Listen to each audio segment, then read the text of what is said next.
আসসালামু আলাইকুম। ফার ক্যালকুলেশনটা খুবই ইম্পর্টেন্ট রাজুকের জন্য, কারণ এটা যদি কোনোভাবে ভুল হয়ে যায় তাহলে কিন্তু রাজুক থেকে প্ল্যান পাস করাটা খুব কঠিন হয়ে যায়। তো আজকে আমরা এই ভিডিওতে আপনাদেরকে একটা সামারি দেখাবো যে আসলে একটা রাজুক শিটের জন্য কি কি জিনিস প্রয়োজন হয় এবং আমরা কীভাবে একটা রাজুক শিট তৈরি করি। সর্বপ্রথম একটা রাজুক শিট তৈরি করার জন্য আপনাকে 4টা এলিভেশন এবং 2টা সেকশন ড্র করতে হবে। এর সাথে ফ্লোর প্ল্যান থাকবে, টিপিক্যাল ফ্লোর প্ল্যান যেখানে আপনার ইউনিট ডিটেলস দেওয়া থাকতে হবে। একটা রুফ প্ল্যান রাখতে হবে যেখানে আপনার রুফের ডিটেলস দেওয়া থাকবে, পানির নিষ্কাশনের ব্যবস্থা থাকতে হবে, এবং একটি লেআউট প্ল্যান থাকবে যেখানে আপনাকে ডিটেলস একটা প্রপোজড যে বিল্ডিং এরিয়াটা দিতে হবে এবং আপনাকে চতুর্দিকে যে সিওয়ারেজ লাইন সেটা ড্র করতে হবে, এবং এর সাথে আপনাকে অ্যাটাচ দেখাতে হবে কোথায় কোথায় আপনার পেভমেন্ট হচ্ছে, অর্থাৎ র্যাম্প অথবা গার্ড রুম ডিটেলস আপনাকে দেখাতে হবে। আর সেকশন যেটা আছে, সেকশন এক্সেস এবং সেকশন ওয়াই অর্থাৎ পুরো বিল্ডিংয়ের যদি ক্রস আমরা ড্র করি সেক্ষেত্রে আমাদেরকে এরকম একটা ক্রস সেকশন দেখাতে হবে যেখানে আমাদের একদম বেসমেন্ট থেকে শুরু করে একদম টপ পর্যন্ত একটা সেকশন আপনাকে ড্র করে দেখাতে হবে। তো মূলত এই জিনিসগুলোই আপনাকে ডিটেলস দেখাতে হবে রাজুক শিটে, এবং প্রত্যেকটা ফ্লোর আপনাকে নাম্বার ওয়াইজ দেখাতে হবে এবং এটার মিটারে দেখাতে হবে, কারণ রাজুকে আমরা সাধারণত মিটারে দিই, কোনো ফিট অ্যালাউ না। সো আপনাকে মিটারে প্রত্যেকটার ডিটেলস দেখাতে হবে ফ্লোর হাইট থেকে শুরু করে, এবং পাশাপাশি আপনাকে একটা মোজা ম্যাপ ড্র করে দেখাতে হবে রাজুক শিট তৈরি করার জন্য।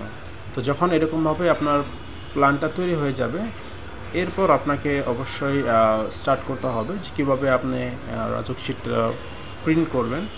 তো প্রিন্ট করার জন্য আপনাকে সাজাতে হবে এরকম একটা টেবিল, আপনাকে প্রথমে নিজে ড্র করতে হবে, ড্র করে আপনাকে এটা সাজাতে হবে।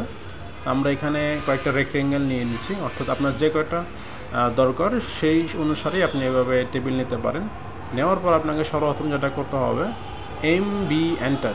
এমবি এন্টার দিয়ে আপনাকে এরকমভাবে রেক্টেঙ্গেলের উপর নতুন করে আবার ড্র করতে হবে।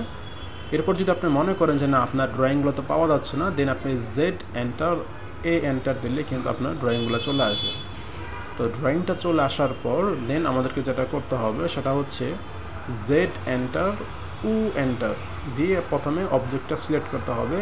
এরপর এন্টার দিলেই কিন্তু আপনার পুরো ড্রয়িংটা কিন্তু রেক্টেঙ্গেলের ভিতর কিন্তু পারফেক্টভাবে সিলেক্ট হয়ে যাবে। কিন্তু এরপরে কিন্তু আপনাকে যেটা করতে হবে সেটা হচ্ছে PS এন্টার দিলেই আপনার ড্রয়িংটা সিলেক্ট হয়ে যাবে। দেন আপনি মাউস নাড়া দিলেও আপনার ড্রয়িংটা কিন্তু মুভ করবে না।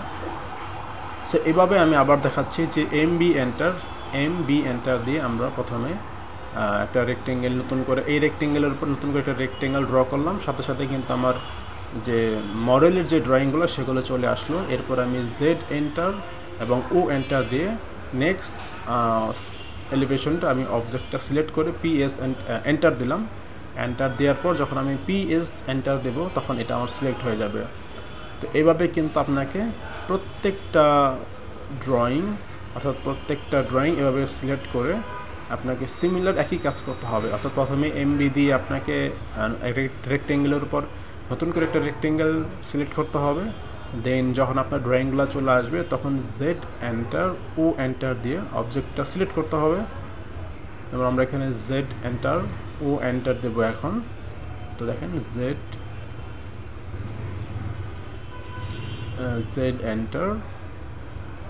এন্টার দেওয়ার পর আমাদেরকে যেটা করতে হবে অবজেক্টটাকে সিলেক্ট করতে হবে। আমরা সিলেক্ট করলাম, এরপর এন্টার দিলেই অবজেক্ট অটোমেটিকলি পারফেক্ট শেপে চলে আসবে, সাথে সাথে PS এন্টার দিয়ে দেবেন। তাহলে আর অবজেক্টটা আপনার অর্থাৎ মাউস আপনার নাড়াচাড়া করলেও কিন্তু আপনার অবজেক্টটা কিন্তু নড়বে না। তো এইভাবে কিন্তু আপনাদের প্রত্যেকটা ড্রয়িং সিমিলার ওয়েতে আপনাদেরকে সেম কাজটাই করতে হবে রাজুক শিটের তৈরি করার জন্য। তো এইভাবে শিটে তৈরি করলে আপনার প্রত্যেকটার মেজারমেন্ট স্পষ্ট যখন আপনি প্রিন্ট করবেন তখন কিন্তু সেটা স্পষ্ট আকারে আসবে। তো এই জিনিসটা অবশ্যই এনশিওর করতে হবে, অর্থাৎ স্কেলটা আপনাকে মেনটেন করতে হবে। মেনটেন করলে আপনি ইজিলি ভালো একটা আউটপুট আপনি পাবেন। সো এইভাবে আমাদেরকে এখন 4টা এলিভেশন যেটা ছিল নর্থ, সাউথ, ইস্ট, ওয়েস্ট, তো 4টা এলিভেশনেই কিন্তু আমাদের অলমোস্ট সিলেক্ট করা শেষ, অর্থাৎ আমাদের রাজুক শিটে যেটাতে আমরা প্রিন্ট করব সেটাতে আনা শেষ। এরপর আমরা এখন দুইটা সেকশন আছে আমাদের, সো ওই দুইটা সেকশনকে তো এখন আমরা ড্র করব। এর ভিতরে একটা কথা বলে রাখি আপনাদেরকে, সেটা হচ্ছে যে রাজুক শিটের জন্য সবথেকে ইম্পর্টেন্ট হচ্ছে ফার ক্যালকুলেশন করা। তো ওটা আপনাকে অবশ্যই করতে হবে খুব শিওরলি এবং অভিজ্ঞ একজন ইঞ্জিনিয়ারের দ্বারা ওটা ঠিক করতে হবে। নর্মালি আমরা রাজুক থেকে প্ল্যান পাস করার জন্য আমাদেরকে কয়েকটা স্তর আছে, মিনিমাম 3টা স্তর আমাদেরকে ফলো করতে হয়। তো প্রথম স্তরটা হচ্ছে আপনাকে একটা ল্যান্ড ইউজ ক্লিয়ারেন্স সার্টিফিকেট নিতে হবে।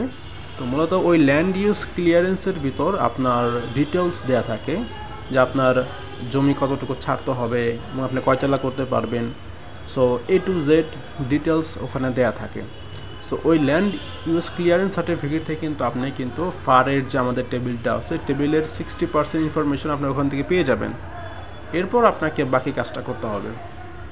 সো এটা ল্যান্ড ইউজ ক্লিয়ারেন্স সার্টিফিকেট পাওয়ার পর আপনার প্ল্যান তৈরি করার আগে আপনাকে যে ওখানে যে অলোভেল যে আপনি এটা পাবেন, জায়গাটা পাবেন বা কতটুকু আপনি কাস্টিং করতে পারবেন, যে কয়তলা আপনি করতে চান সেই অনুসারে আপনি একটা ফ্লোরের এরিয়া আপনার কত হতে পারে ওইটা যখন আপনি ফাইন্ড আউট করতে পারবেন ক্যালকুলেশন করে, দেন কিন্তু আপনি প্ল্যান স্টার্ট করতে পারবেন।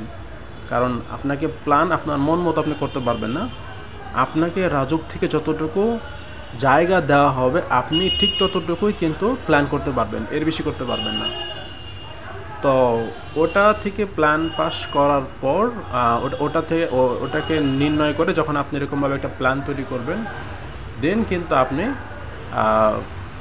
ফাইনালি কিন্তু এই প্ল্যান পাসটা করাতে পারবেন। সো এটা হলো প্রথম ধাপ। 2 নম্বর ধাপ হচ্ছে কনস্ট্রাকশন কাজ শুরু করার আগে আপনাকে আরেকবার পাস করাতে হবে, যে কনস্ট্রাকশন কাজ করার জন্য সেখানে আপনাকে স্ট্রাকচার, এরপর ইলেকট্রিক্যাল, প্লাম্বিং এই সমস্ত কিন্তু ফাইলগুলো কিন্তু আপনাকে জমা দিতে হবে। ইভেন কিন্তু এখন ক্যাট ফাইলও জমা নেই প্ল্যান পাস করানোর সময়। এরপর আপনাকে কনস্ট্রাকশন যখন কাজ কমপ্লিট হয়ে যাবে, বাসায় ওঠার আগে বা ওটা হ্যান্ড ওভার দেওয়ার আগে আপনাকে ক্লিয়ারেন্স অকুপেন্সি সার্টিফিকেট এটা কিন্তু আপনাকে নিতে হবে রাজুক থেকে, দেন আপনি কিন্তু ওই বাসাটা কিন্তু ইউজ করতে পারবেন। সো এই 3টা ধাপে মূলত আমরা রাজুকের প্ল্যান পাস করিয়ে থাকি। তো যাই হোক, তো যেটা বলতেছিলাম যে আমাদের কিন্তু এভাবেই কিন্তু আপনাকে মূলত আজকে যেহেতু আমরা রাজুক শিট কিভাবে তৈরি করা হয় সেটার একটা হিন্টস আপনাদেরকে দেওয়ার চেষ্টা করছি, যে কিভাবে আমরা একটা রাজুক শিট তৈরি করি এবং এটা কিভাবে প্রিন্ট করতে হয়। প্রিন্টের জন্য আপনাকে ট্রেসিং করতে হবে, অ্যামোনিয়া করতে হবে। তো সেগুলো আপনাদেরকে রাজুক যে কটা কপি চাই সে কটা কপি দিতে হবে। তো মূলত এভাবে কিন্তু আমরা রাজুক শিট তৈরি করে থাকি। তো দেখেন, আপনারা যদি আপনাদের রাজুক শিট প্রয়োজন হয় বিল্ডিংয়ের জন্য, আমাদের সাথে যোগাযোগ করতে পারেন।